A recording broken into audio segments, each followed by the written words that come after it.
మత విద్వేషం పెద్ద వ్యాపారం అయిపోయింది, మతోన్మాదం పెద్ద వ్యాపారం అయిపోయింది. దేశం ఎదుగుదల అక్కర్లేదు నా కొడుకులకి. అగస్త్యముని దగ్గరికి వెళ్లి పాదాభివందనం చేస్తారు. అప్పుడు అగస్త్యుడు, ఓ రామా, వనవాసం చేసేవాడు ముందుగా వైశ్వదేవాది అగ్ని కార్యాలను ఆర్ఘ్య పాదార్థులతో అతిథి పూజలు చెయ్యాలి. అలా చేయకపోతే స్వర్గంలో తన మాంసం తానే తింటాడు అంటాడు. రాముడు ఇవేమీ చేయలేదు. వనవాస పద్ధతులు ఏమాత్రం పాటించని వాడు తండ్రి మాటకు లోబడినట్టు ఎలా అవుతుంది? అగస్త్యముని చెప్పిన ప్రకారం స్వర్గానికి వెళ్లిపోయిన తర్వాత రాముడు తన మాంసాన్ని తానే పీక్కు తింటున్నాడన్నమాట.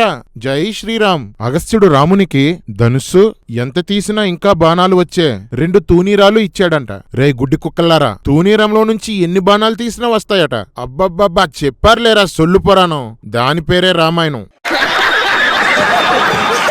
రాముడు మునితో మాకొక స్థలం చూపించమని అడిగితే పంచవటి అనే స్థలానికి వెళ్ళమని చెప్తాడు. పంచవటికి వెళ్తుండగా దారిలో జటాయువు అనే పెద్ద గ్రద్ద కనిపిస్తుంది. నీవెవరు అని రాముడు అడిగితే నేను నీ తండ్రికి మిత్రుడిని అంటుంది. జటాయువు, నేను ఈ ఆశ్రమం చుట్టూ కాపలా కాస్తాను. నువ్వు లక్ష్మణుడు ఎక్కడికైనా వెళ్ళినప్పుడు సీతకి నేను కాపలా కాస్తాను అని రాముడిని అడిగితే రాముడు సరే అంటాడు. పంచవటికి వచ్చాక వాస్తు ప్రకారం ఒక ఆశ్రమంని నిర్మించమని లక్ష్మణుడితో చెప్తే బలంగా అందంగా ఒక ఆశ్రమాన్ని కట్టాడు. మరి రాముడేం చేశాడు?